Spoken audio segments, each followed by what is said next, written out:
Potret jalan rusak di Namlea, Maluku, bak kolam saat musim hujan. Jalan rusak yang ada di belakang TPA atau tepatnya di depan Warung Timlo, Namlea, Kabupaten Buru, Provinsi Maluku terus dikeluhkan warga setempat.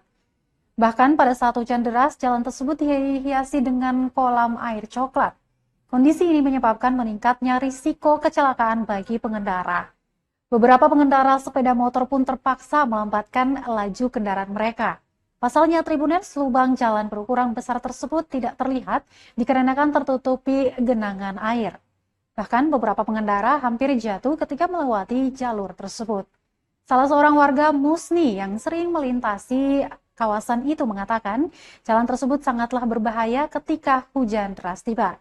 Dia berharap pemerintah daerah segera mengambil tindakan untuk memperbaiki jalan tersebut, terutama karena jalan tersebut merupakan salah satu jalur utama yang kerap dilalui. Kondisi ini tidak hanya mengganggu aktivitas warga, tetapi juga berpotensi menimbulkan bahaya bagi pengendara.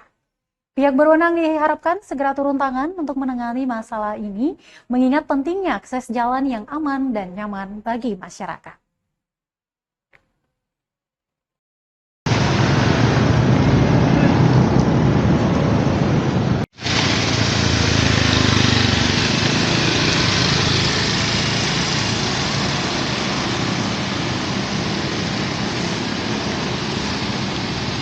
Download Tribun X sekarang, menghadirkan lokal menjadi Indonesia.